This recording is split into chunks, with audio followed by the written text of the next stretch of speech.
Good afternoon. Welcome to Military Strategies. We are live right now, March 22nd, 2026. Missile rain over Israel. What's happening? What's going on? Why aren't the systems stopping them? There's a lot of debate on social media about whether the Iron Dome is weakened or if Iran has new weapons. All right, here on this show today, exclusively for the Hispanic community, we're giving all the details about why Iran keeps launching missiles at everyone. And also, we have breaking news about what's about to happen right now in Iran. Family, your likes, your comments. This is Military Strategies.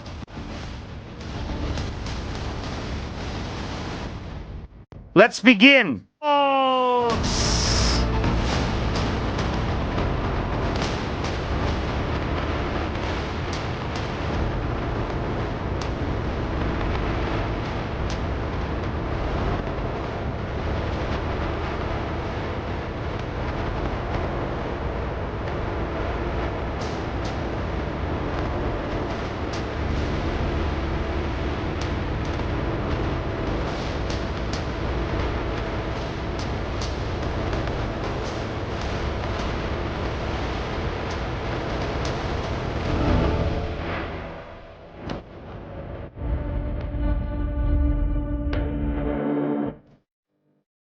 Good afternoon, family. Welcome to Military Strategies. We are live right now to talk about what happened last night, to analyze what happened this morning and what has been happening in the last 24 hours.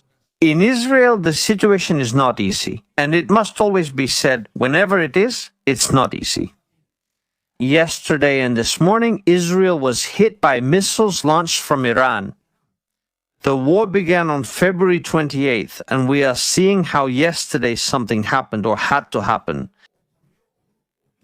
So that on 2 or 3 occasions, ballistic missiles struck Israeli territory without being intercepted.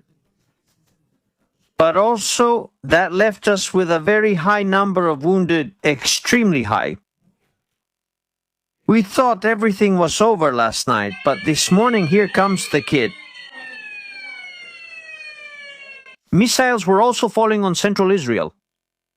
People are already starting to talk on social media about the degradation of the Iron Dome, system failure, Iran striking Israel, statement from Iran. Also, a lot of details, a lot of information that is coming out right now that we have to analyze, we have to look at, we have to discuss here on Military Strategies. Welcome, as I said, to this, your information channel. If you like the content, if you want to support us. This experience that we are all living together here in Israel, from Israel, learning about every detail. There are images that we obviously can't publish, but there's a lot of information we're gathering on the ground that serves as first-hand material to analyze what's happening. PayPal.me/estrategias militares. And you also have super chats available, so we can keep doing this reporting from Israel. The images leave no room for doubt. What happened last night was serious. It was so serious that the Minister of the Interior that very night was preparing to travel directly to Dimona and Arad to see what was happening. Ben-Gvir, last night he was there. In the morning, Smotrich arrived, Bibi arrived, Netanyahu arrived, and even President Herzog. Everyone has been in Arad to see what had happened, what had occurred. Everyone has spoken and everyone has given interesting statements, very interesting ones. The destruction is massive. Today, with the first light of dawn, you could see the magnitude of the firepower deployed by Iran in a missile that could have left hundreds dead. Last night, it's a true miracle that there aren't any, a true miracle. But well, how has all this happened? Why is it that Iran, if they're saying it's militarily degraded and doesn't have as many missiles anymore, can still keep launching missiles one after another against Israel? What's going on? What's happening? We'll give you the details here about what's happening and what's the explanation for all this. We, from our point of view, of experiencing it here, seeing it. Also, I'll confess something to you, for many nights after the live broadcast, we don't rest. What we do is go outside to a safe area to wait for the arrival of the missiles and observe. Observe the timing, the missile, the trajectory, the angle of attack. How do Israel's defense systems work? Which systems are involved? How long does it take for a missile to reach its target? There are a lot of details that you can't see, because obviously you're not here, but also there are details that not many people can notice. But I've been analyzing it for several nights, trying to find a reason for what was happening, for what was going on. We've discovered why cluster missiles are so unstoppable when they're launched. We knew and had discovered that those missiles, the ones that fall from the sky like a kind of rain with cluster munitions, were so hard to stop because the warhead opens and releases the submunitions at a high altitude. We knew, were aware, and had already discussed and mentioned it. That missile we see descending from a high altitude in the atmosphere has opened its warhead, and the submunitions come down, making it practically impossible to intercept them with any air defense system. There we can see it. For example, that's a clear case where one of those submunitions was caught, but the rest of the munitions will keep falling to the ground.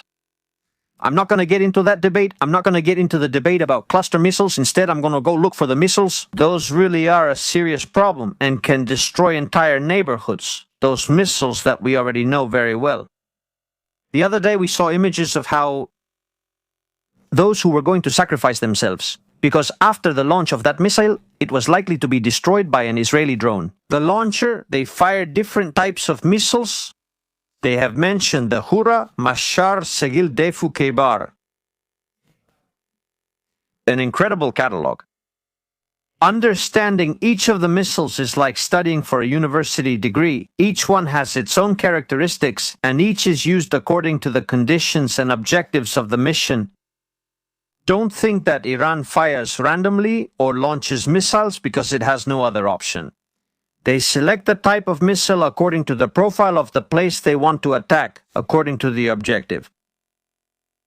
In this case, for example, we see one of the Gator class. Cluster warhead, submunition warhead, also high explosive warhead. Sometimes combining two missiles at the same time on the same trajectory to try to confuse air defenses even more. Iran has discovered this case. The key is not to bypass the Iron Dome, which is not the Iron Dome. It's not the Iron Dome that works with this system, but to make it harder, to make it more difficult. And that's where the analysis we're going to do today comes into play. Such a thorough analysis of this whole story. First of all, I want to send a very heartfelt hug to all the victims, to all the people who are currently in shelters, who are having a hard time. And from here, we try to give a little more strength in the face of something that had to happen. This was inevitable. Unfortunately, for many years, more than 47 years, Iran has built a mega arsenal of ballistic missiles capable of creating chaos on Earth. With a range of more than 4,000 kilometers, even though Pezeshkian and Arakchi said they were limited to 2,000 kilometers. That's a lie. It's a complete lie. If you allow me, President, let's first listen to the statement from La Union, which took place on Sunday and again this morning. Recorded remarks that I'm sure you've heard. The President said this on Monday at a conference, and I'm sure you've heard it. That Iran has been building missiles that, in his words, could. Iran is building missiles that can reach the United States of America. Can reach the United States. So regarding Iran's ballistic missiles, he says regarding Iran's ballistic missile program capabilities. Iran now has the capability. Iran has the capability to reach the United States. How far are we? How far from this? What is its capacity? No, we don't have that capacity. No, we don't have that capacity. We have intentionally kept the range of our missiles. We have intentionally limited, we have restricted the range of our missiles to 2,000 kilometers, to 2,000 kilometers. To 2,000 kilometers. We don't have that capability. And we don't want to do that. We don't want to do that. And we don't want to do that. We have no hostility against the United States. Against the United States, against the United States. And countries like Europe, countries like Russia. Whatsoever. We have... That's what Arakchi said. That's what Pezeshkian said. Both of them, the same guys who said and claimed that they didn't want a nuclear weapon and that they weren't going to build a nuclear weapon, that they're simply experimenting. You can't enrich uranium to more than 60%, but then when it's time for negotiations, they sit down and say, we have uranium for 10 nuclear bombs. We have it. Let's talk. Let's talk. Iran dealing with the United States as equals during a negotiation in which they say, right away, we have enough for 10 nuclear weapons. Pure madness, pure madness. That's how it is, literally, directly. Plus, they just drop it on you, boom, and you have to deal with it. Last night, they were talking about this. Last night, Khorramshahr, the missile of North Korean origin, originally manufactured in North Korea, with the blueprints and manufacturing manuals sold to Iran, and now Iran can use it to launch up to 4,000 kilometers, according to reports. From what is being said, the other day they launched it against Diego Garcia. Today in the United Kingdom, people claimed it was a lie that they could reach London. It's not a lie. They can reach London, they have the capability to reach London and beyond, as far as they want. So that people realize this. But going back to Israel, these missiles were launched for several nights. What happened this time? Why wasn't it stopped? How is that possible? How is it that it hit the ground? Where is the arrow system? Where is the THAAD system? Why did it fail? What is the flaw in this whole story? The enemy studies their enemy. Iran has been studying Israel for a long time. They have prepared for many years, just as Israel has also prepared for this war. On several occasions since 2024, Iran has launched different types of missiles to observe the reactions of the air defense. What has been their conclusion? By launching waves of missiles, we cause damage. But we don't achieve the real objective of this whole story, which is to keep the population locked up for as long as possible in a state of anxiety that becomes unbearable. They're not going to win it with ballistic missiles either. The resilience of the people of Israel is enormous. You can destroy entire neighborhoods and they will keep fighting, and they know it, they're not stupid. History makes that clear. Many civilizations have tried to destroy the people of Israel, and they haven't succeeded. But they have switched for weeks to a tactic of launching 1, 2. There are days when we launch a wave if there's a special event like the death of Ariani, like the death of the Ayatollah, or the Minister of Intelligence. But generally speaking, we launch waves during the day at different times, different periods to test the defenses. They watch these videos, they have people on the ground, and they also have spies. In fact, a reservist was recently arrested for being responsible for passing on information about Israel's air defense system, which shouldn't surprise us. What happened? Well, the THAAD systems and Israel's Arrow 3 work, as I've always said, at high altitude. What they do is go out to intercept that missile more than 500 kilometers away to shoot it down, preventing that missile from even entering Israeli airspace, which, as we can see in these images, is happening. It's entering. Está sobre Israel. It's a reality, not a lie. So, we already know the THAAD system hasn't been triggered, or it has failed.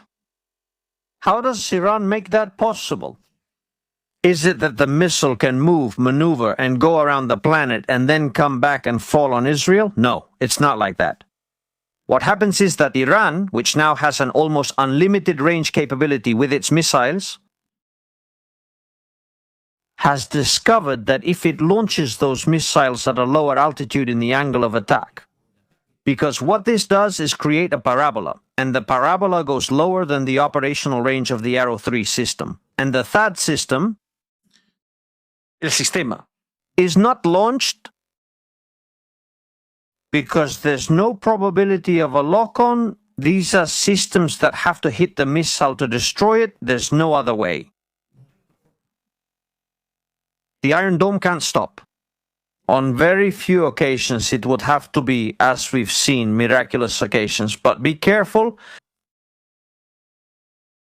THAAD system, Arrow system, when they launch the missiles at low altitude, it's not operational. We still have options, the Patriot system and the David Sling system. Those systems, which are also miraculous, stop most of these impacts that we see. That's why Iran launches cluster munitions to precisely cause the greatest possible damage. Many of the missiles that Iran launches disintegrate in the air. For example, the one we're seeing there. Iran, to reduce the cost of its missiles, uses fiberglass to build them. That fiberglass, besides being cheaper, also has a better profile against the missile detection radar. So, a metallic object is not the same as a fiberglass one. Fiberglass has slight resistance to heat, but of course, why does it disintegrate? Why does that missile you're seeing break apart? If you pay attention, the missile spends a long time in a high altitude layer where there's a lot of friction, where the temperature from that re-entry movement of the missile, which is following a quasi-ballistic trajectory, is receiving much more heat than it was designed to withstand. Why? Because the missile is made to leave the Earth, fly for a while in space, and then dive straight down onto the target. In this case, a large part of that flight is happening in that layer of the atmosphere, where it's experiencing friction from it. As a result, the heat increases, and the vast majority of them explode in the air. What happens next is that the missile debris falls to the ground. The famous shrapnel that also kills, that is also dangerous. And sometimes some explosive part of the missile can also remain dangerous, but let's say that the missile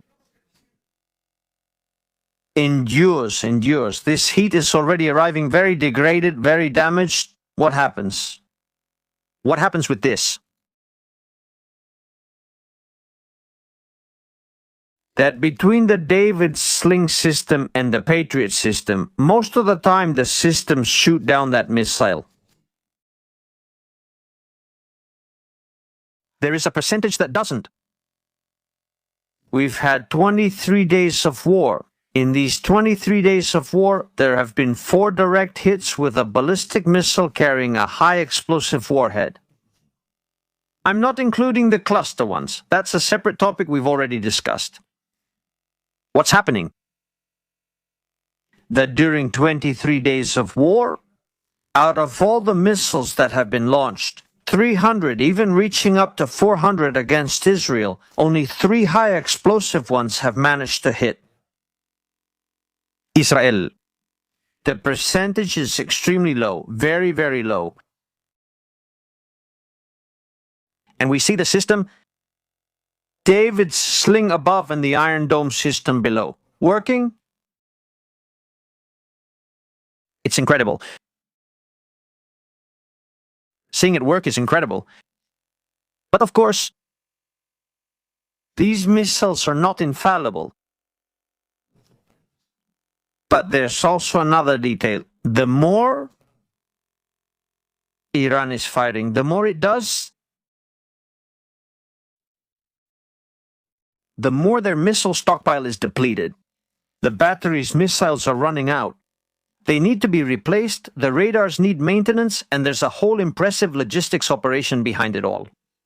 For the past 48 hours up until today, Iran has been firing missiles at a concentrated area in southern Israel, the Dimona area, which is where the nuclear reactor is located, possibly trying to threaten or not. Stability and security. Well, it's true, it's no secret, they could have hit Dimona, they could have attacked Dimona. It still has more air defense systems than what is in the perimeter area, obviously, and the reason why is clear. But that's not the point. The point is that Iran has found certain places in Israel that are easier to launch missiles at and have them reach their target. Jerusalem, it was the kinetic force of a missile and its warhead, which had been destroyed in the air, most likely by the Iron Dome system, which had caused the warhead to explode partially, and then it fell onto the walls of Jerusalem. If that missile had been at full destructive capacity, we would have lost a good chunk of the wall. And this would have looked more like a battle from the Crusades to conquer Jerusalem. Obviously, the system has its flaws, but it saves lives, it saves many lives. What else is happening? There are other details. Iran is secretly launching missiles. Quickly, very quickly. During these attacks, I have been tracking the trajectory of those missiles. I've been talking about it for many nights. By calculating the time, their speed, and the trajectory, you can tell where they're launched from. You don't even need a satellite to know that. Can it be identified? Devastating. The image is terrifying. Seeing this fall is terrible, but I want you to pay attention. Fijaros en el detalle to the missile's angle of attack. How does it fall? It doesn't fall in a nosedive. It's not an aggressive nosedive, which would cause even more damage. It's as if the missile were landing.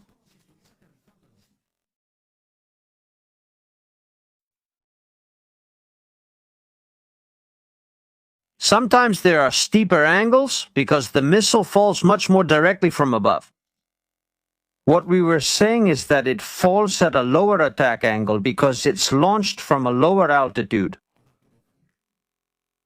Alright, we were saying that Iran is launching at Israel. When it detects the presence of those missile silos, it goes, attacks, and destroys them. The United States also tries, but lacks Israel's experience. There are some from Iran where it's much harder to intercept this type of missile, much harder. There are sirens in Dimona, by the way. Let's see. Let's open up here. Let's see what's happening. We're live, folks. Right now there are sirens in Dimona. Sorry, we're live. 6:32. We don't record the live streams. We just hit play and let them run. Just so everyone knows, here we do everything live. Let's see what happens. Let's see what happens.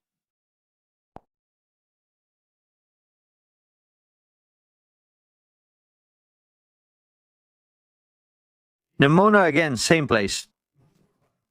And this is going to help us. It's going to help us a lot. It's really going to help us. Let's see. While we're here live and things are best seen live. Family. Let's take a look at this alarm. We go down here. Let's put on some background music so I can concentrate.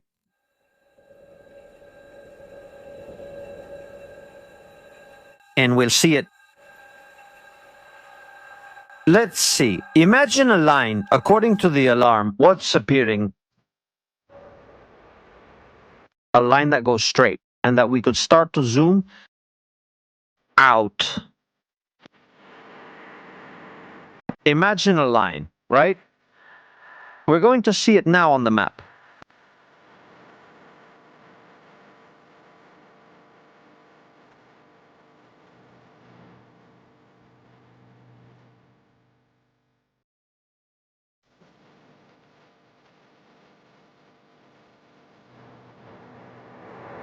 Nimona.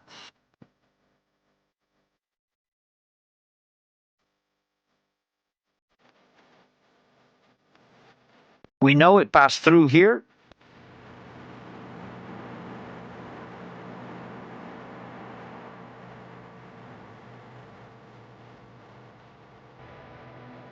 And we know that those missiles go in a straight line.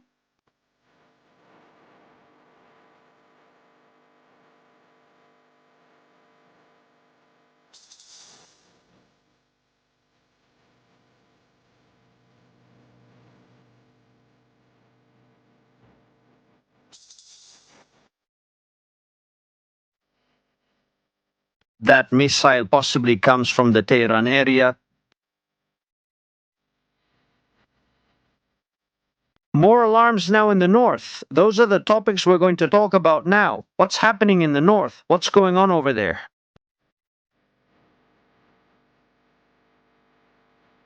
We have already identified that the missile that was just launched against Israel comes from the Tehran area.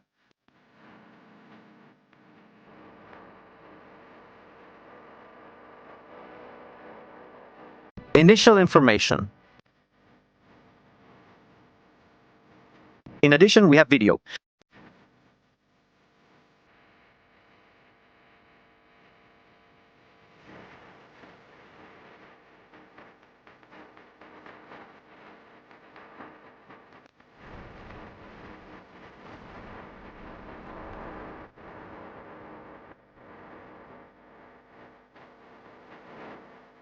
Video of the launch. That thing you see up there means that missile has actually gone into space.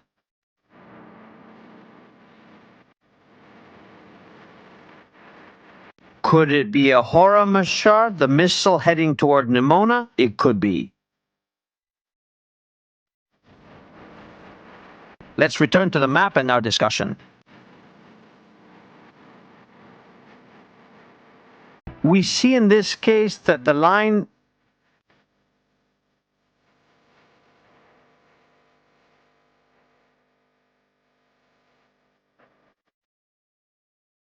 passes near the nuclear power plant. And it could be, let's do it differently. Let's make it go right over the nuclear power plant. Let's go look again.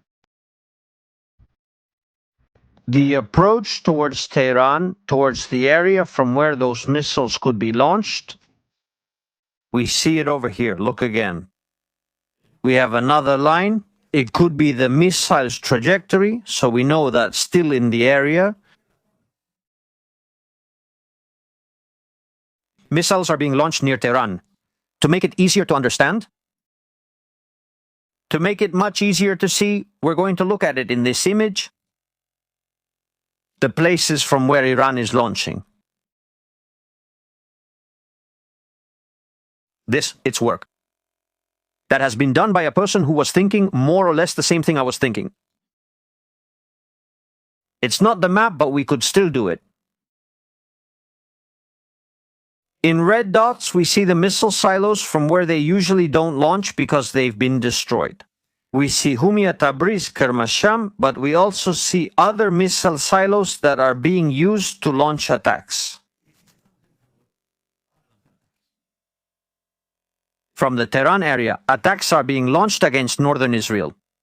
That's why sometimes we have that camera from southern Lebanon that shows us the missile passing on the left. Let's enlarge the picture so you can see it, and this is super interesting. Let's take a look over here.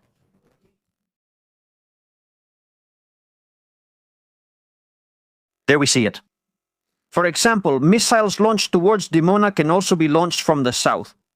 Look how the line that is being marked here is sometimes launched from the southern area, 1,700 kilometers directly toward Beersheba, Dimona, or southern Israel.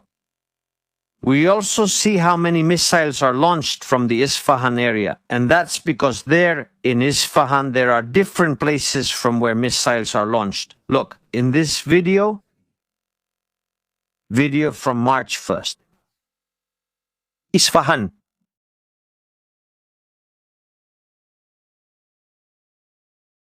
You can see a missile being launched in the lower right corner. We'll enlarge it here so you can see. There you can see how the missile is being launched in broad daylight from a nearby area. Cercana. It's not Isfahan, it's Yazd. This is the area we showed the other day that we saw on the map and geolocated. Another one of the missile megacities from where the one we're seeing is launched. Where is the silo, or where are the silos?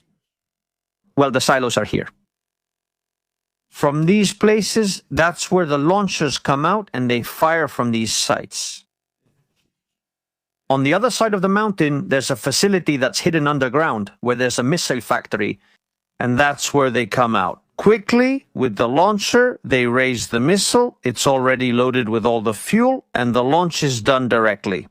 We're seeing it here. It's a facility that, as you can see, this mountain is pure granite. Getting inside here is practically impossible. You can close the entrances, but surely seeing the capabilities, length and size of it, could they have silos inside the mountain ready to launch? They could be carrying out launches with launches that they've been burying in the area that they've been hiding. For example, one could have been hidden in there, come out and fire. They take them out one by one. They don't launch waves of missiles all at once, like on the first day or like during the 12-day war. No, because they no longer have that element of surprise. They know there are drones nearby watching them. Those drones can detect the launch at any moment. You see here, at any moment the launchers are detected and destroyed. So what we see in the video is true. The operators of the missile launchers usually have a very low survival rate because there are drones circling around here, hunting. So, that much we do know. What does Israel have to do? Israel is doing its homework. Israel, according to the image we're seeing, has destroyed a large part of all the launches from the western area of Iran.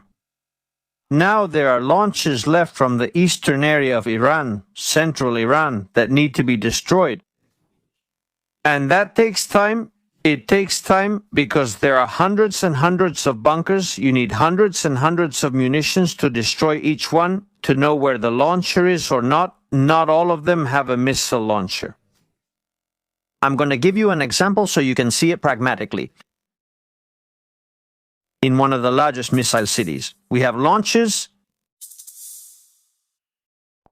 Northern area, Hezbollah is launching right now. We'll talk about Hezbollah in a moment. Missile launches in the north. Okay, let's go to a place we also know very well, Khorramabad.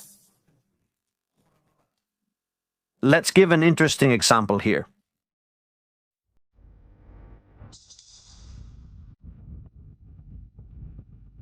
One second, let's check something as well. Since many launches are currently happening in the north,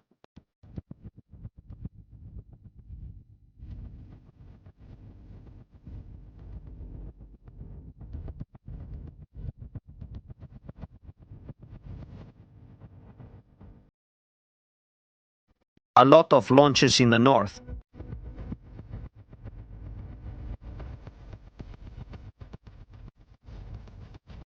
A wave of drones.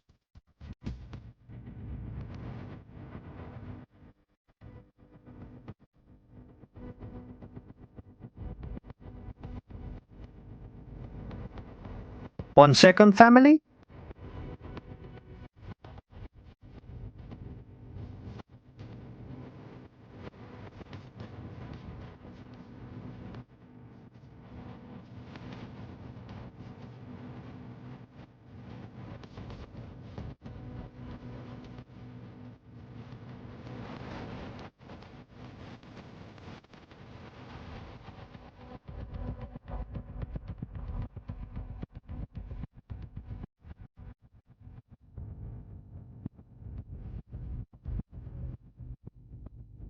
We have the footage.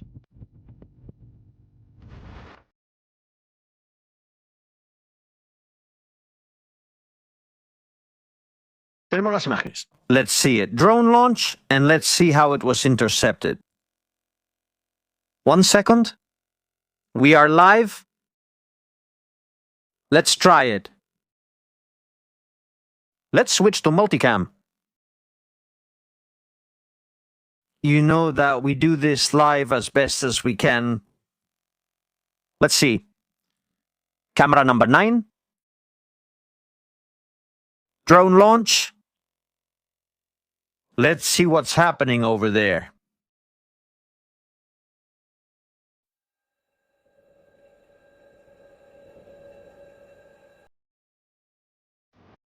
There is the Iron Dome. Camera 9. We see the Iron Dome missile traveling. The drone is flying at low altitude.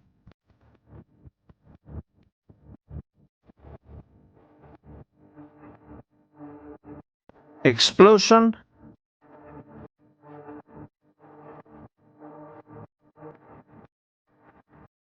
More missiles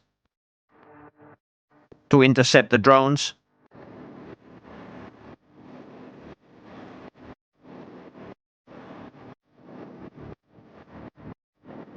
There we see it bringing down the missile, more missiles. Another one shot down.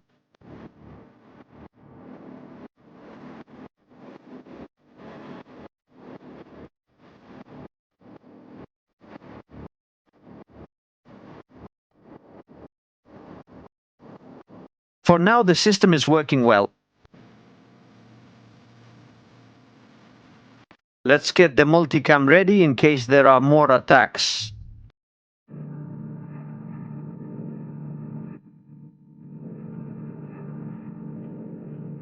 And we have to reconnect again. It's already ready over there. We were talking about how those missile silos are complicated, right? Khorramabad? Imagine what the situation is. If Israel had to destroy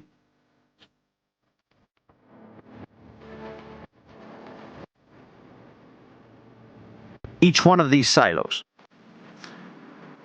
every rise in the ground you see is a silo. Look at this valley. Look at the situation. Look at what you might find. It doesn't mean that all of them have missiles. It doesn't mean that. What it means is that it's complicated, very complicated.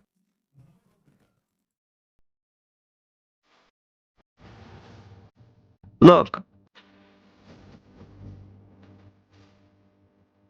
Let's turn around. Let's look at the other side.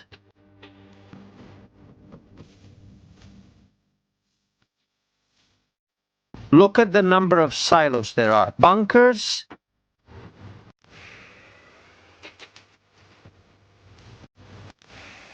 A lot of mortars, holy smokes. Look, on this side of the mountain, like all the others, they have their launch platform ready, even.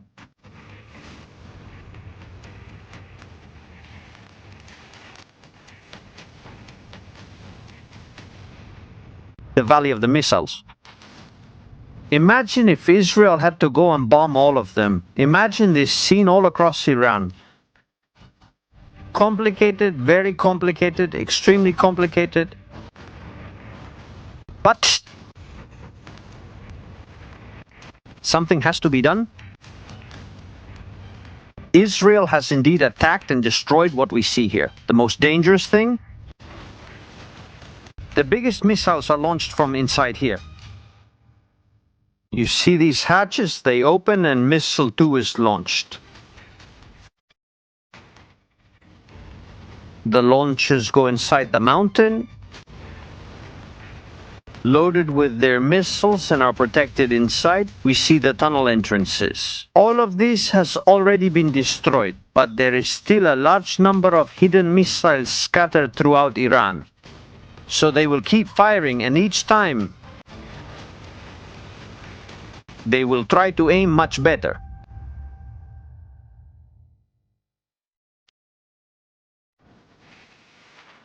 That is the big difficulty right now with this type of missiles.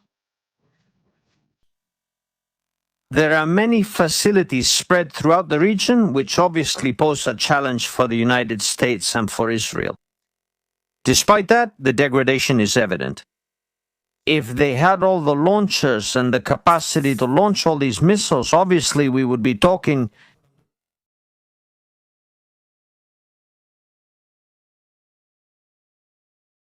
about waves and waves of missiles falling unable to be stopped. Let's watch this video. A few minutes ago, let's watch it over here. What you're about to see could be the Arrow or THAAD system. Let's watch it.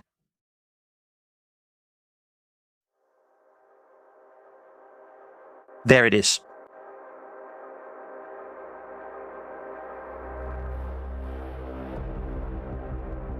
That's what happens when a missile is intercepted in space. That missile was coming at the right altitude to be shot down by the THAAD system, by the Arrow 3 system. Do you see it? It's completely different. From the interceptions we've seen, usually the missile falling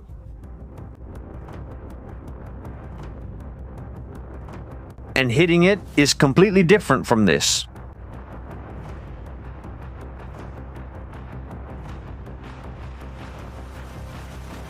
One system has nothing to do with the other, nothing to do with it. That's where the story is. At what altitude does the missile come in, and from where is it launched? That's the key, to know the exact trajectory and which system to use at each moment.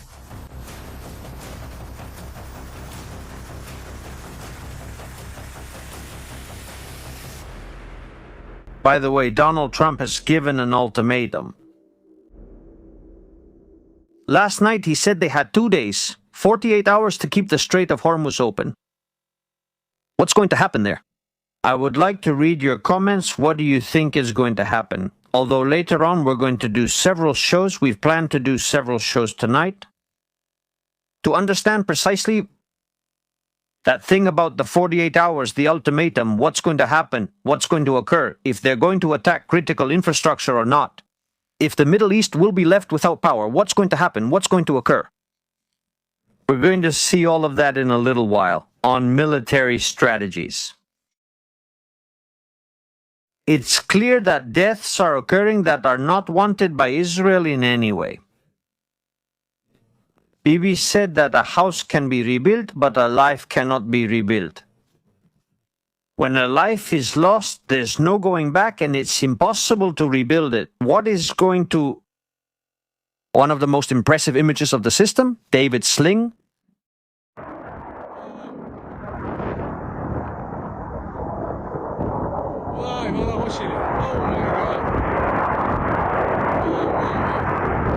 In this case, 3 missiles are launched against an aggressor missile, the one that's coming in at low altitude.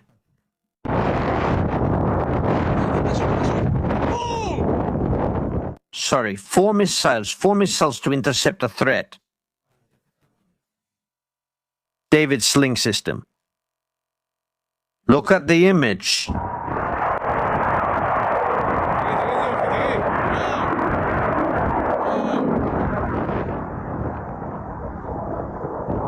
This happens at a lower altitude than the THAAD system.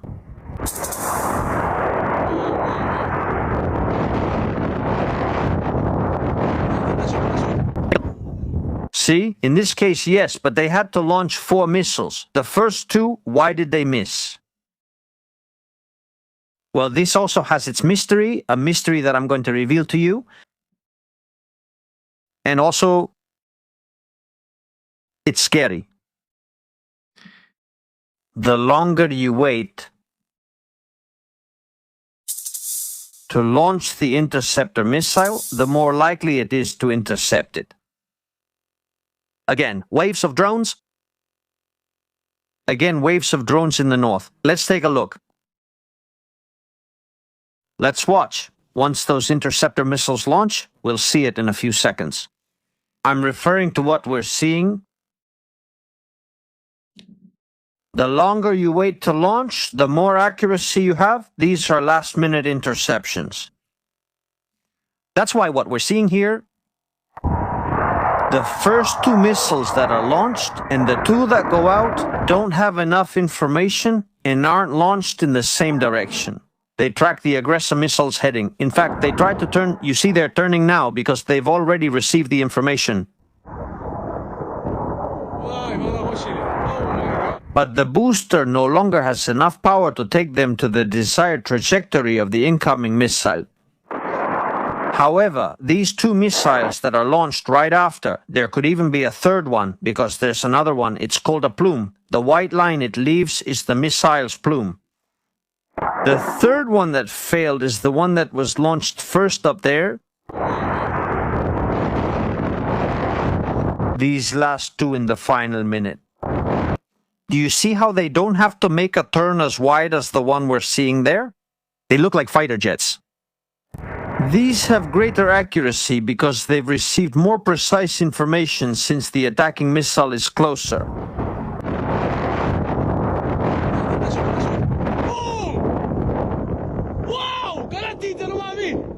Which is why they hit the target.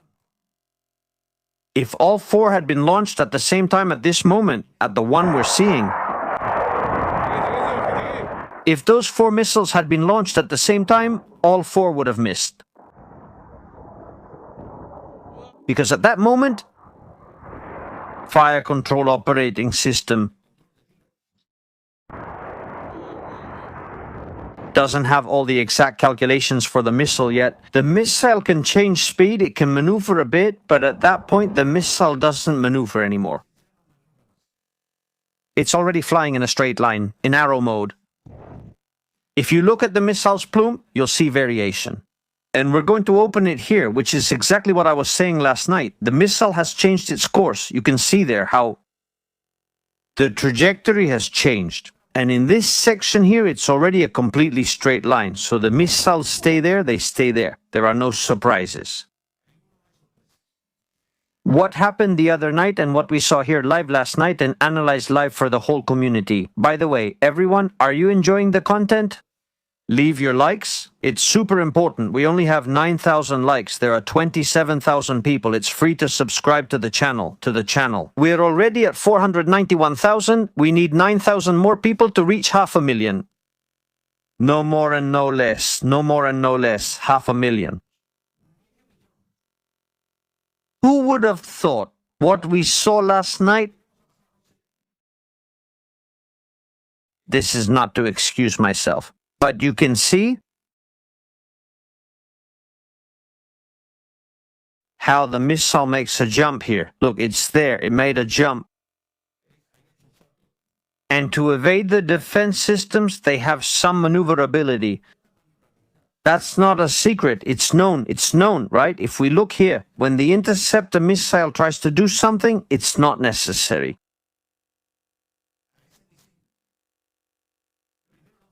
Falla estrepitosamente. I put myself which also fails.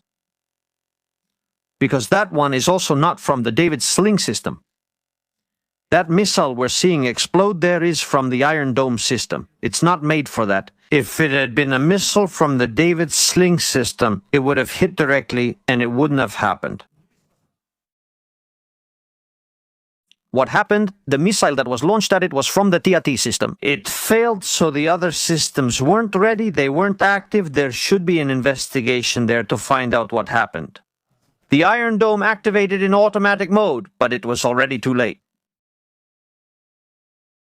It didn't encounter it head-on, so the Iron Dome couldn't reach that spot, that point where the missile was. It was complicated, very, very complicated what happened last night for the air defense system. Do you see that one there? Iron Dome missiles, these are the missiles that seem to fly in the air, time-fused explosions. Why? Because the missile is not made to hit directly. The Iron Dome missile, it calculates trajectory and timing, and when the attacking missile from GIS, launched by Hamas, you're going to make it explode with a pretty powerful explosion. And the fragmentation from that missile causes the rocket to be destroyed, and that makes it get destroyed. Excuse me? Second, that fragmentation causes it to be destroyed, and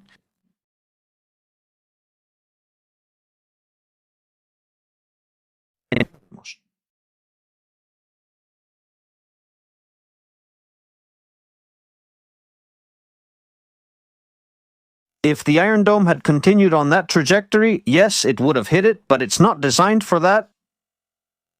It's not designed. That's why it exploded earlier. It's not a failure. The system just isn't designed for that.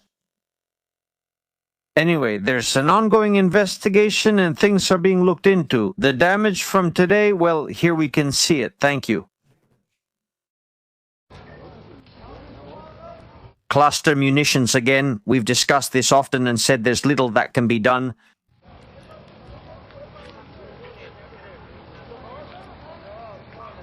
You can't do much, but here you can't do anything. It's the place where the police officers are. Where the police officers are, where the police officers Are the place where the police officers are.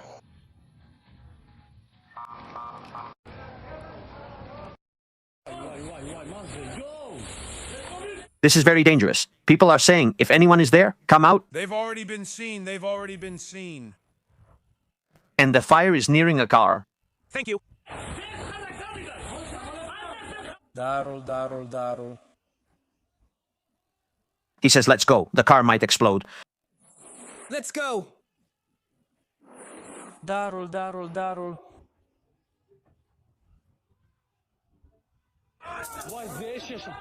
Cool. More than two. Darul. Are you seeing it there? You have to run away. You can't get close. Obviously, people have done their best to try to help if there's someone there. More damage, cluster munitions. Darul. Okay, we'll stop here. If you're paying attention, this ammunition can carry 5 to 6 kilos.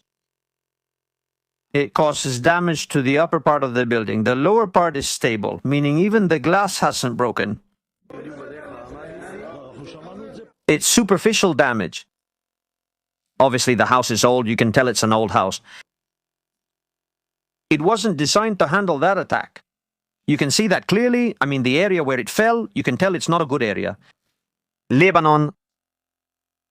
Israel is bombing Lebanon today, destroying launchers, bridges as well. We'll talk about that later. Tonight, we see images of what happened last night in Dimona, in Arad. Thank you.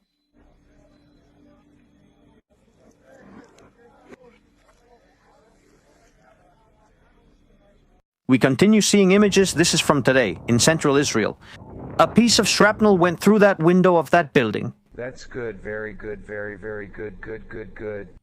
This is the inside of some buildings.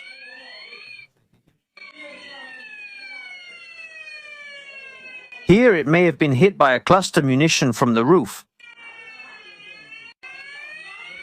We should keep in mind that many of those business structures are made of metal. So, that projectile, which has a reinforced warhead of 6 kilos, it goes in like an arrow, explodes inside, and causes damage. So, this is understandable. What is not understandable is what you're going to see now. What you're going to see now? It's amazing. It's a new chapter in the series about Spanish journalists loose in Israel.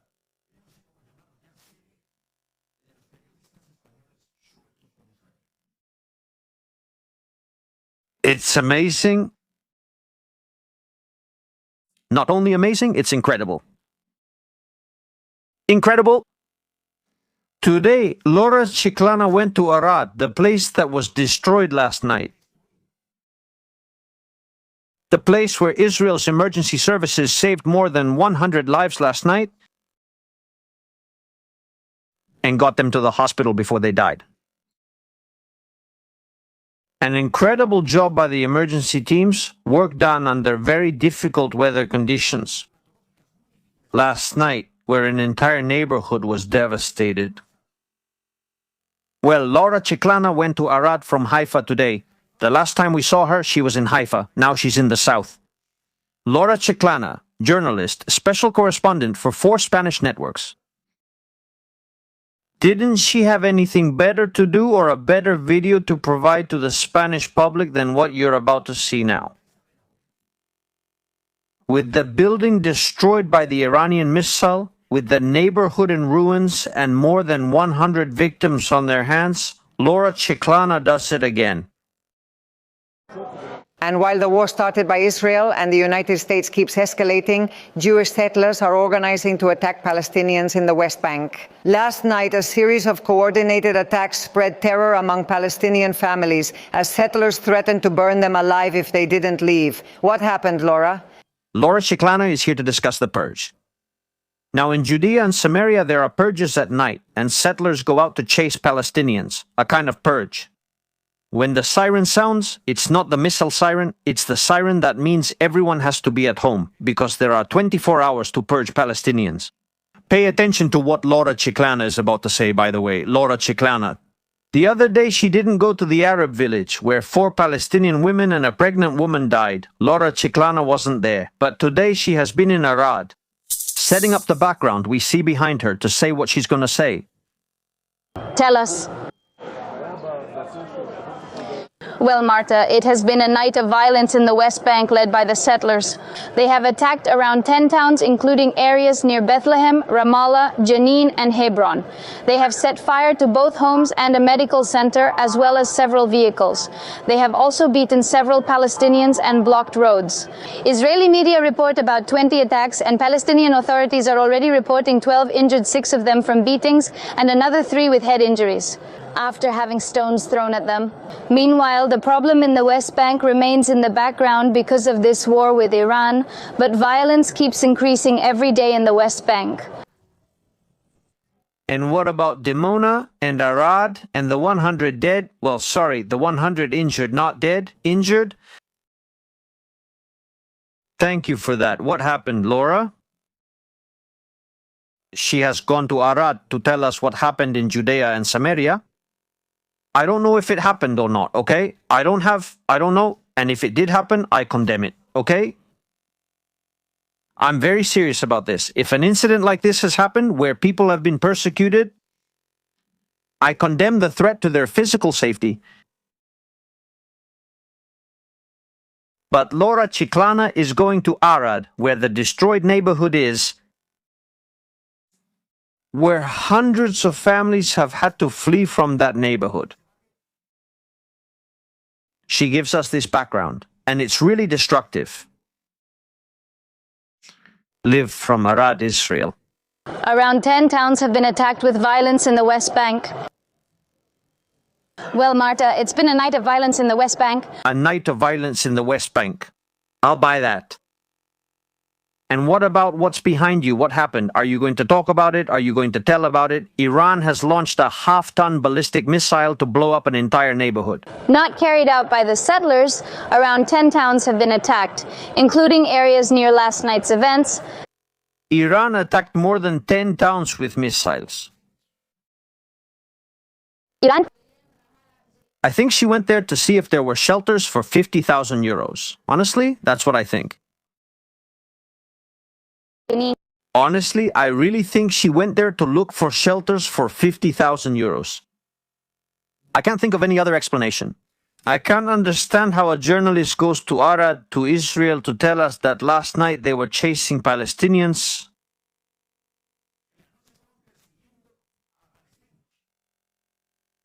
I don't get it. I just can't find the connection between Arad and what's happening in Judea and Samaria. I don't know. And look, it's not even far away.